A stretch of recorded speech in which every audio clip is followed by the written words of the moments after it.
চাই।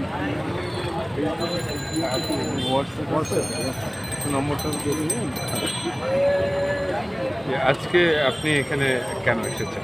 আমি এখানে এসেছি সেই ৭১-এর ২রা মার্চ এই ঢাকা বিশ্ববিদ্যালয় মুক্তিযুদ্ধের সূতিকাগারে আমার কপালে পতাকাটা দেখেন, সেটা আমরা তুলে দিয়ে জয় বাংলা স্লোগান দিয়ে আমরা মুক্তিযুদ্ধের সূচনা করেছিলাম। সেই পতাকার সূতিকাগার এবং মুক্তিযুদ্ধের সূতিকাগার ঢাকা বিশ্ববিদ্যালয় আজকে ৫৩ বছর পর আমি রাজাকার তুই রাজাকার স্লোগান দিচ্ছে কারা, আমি দেখতে এসেছিলাম। এখানে দেখতে এসে আমি দেখছি আমার মুক্তিযুদ্ধের সন্তানদের উপর আক্রমণ হয়েছে, ঢাকা বিশ্ববিদ্যালয় কলঙ্কিত হয়েছে। এই ঢাকা বিশ্ববিদ্যালয়ে ৭১ সালের রোকে হলে আমার বোন শামসুন্নাহর, হলে আমার বোন ফজলুল হক, হলে আমার ভাইরা পাকিস্তান আর্মি কীভাবে নির্মম নৃশংসভাবে হত্যা করেছে।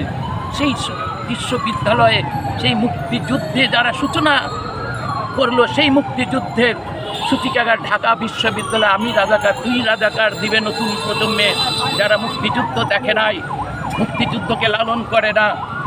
আজকে সেই পাকিস্তানি আইএসআই এবং জামাত ইসলামীর সেই স্বাধীনতা বিরোধী শক্তির আলবদর রাজাকার এবং আমার বাংলাদেশ এবি পার্টি সেই শিবিরের সভাপতি তাজুল এবং ব্যারিস্টার সাদেক, এরা সংঘবদ্ধ হয়ে এই ঢাকা বিশ্ববিদ্যালয় এবং বাংলাদেশের কলেজের ছাত্রদের মগজ পাগল করে তুলেছে। জয় বাংলা স্লোগান ছিল আমাদের রণধ্বনি, সেই জয় বাংলা স্লোগানকে তারা স্তব্ধ করে দিয়ে তুই রাজাকার আমি রাজাকার বলছি। আমি মুক্তিযোদ্ধা, সশস্ত্র যুদ্ধ করেছি। মনে হয় তুমি কে আমি কে, বাঙালি বাঙালি, মুক্তিযুদ্ধ, এটা আমাদের গণজাগরণের মধ্যে ছিল, সেটার বিকল্প শক্তি দিয়েছে। আরেকটা স্লোগান দিয়েছে আজকে সেই এবি পার্টির তাজুল এবং ব্যারিস্টার সাদেক, ভারত না চীন, কোটা না মেধা। দেখেন কিসের সাথে কি নিয়ে আসছে। এই যে ভারত না চীন, মুক্তিযুদ্ধের সময় চীন আমাদের শত্রু ছিল, ভারত ছিল আমাদের পরম বন্ধু। পাকিস্তান মুসলমান হয়ে আমার মুসলমানকে হত্যা করেছে, আর ভারত হিন্দু হয়ে আমাদের মুসলমানকে আশ্রয় দিয়েছে। সেই ভারতকে তারা টেনে আনে কিছু হলে।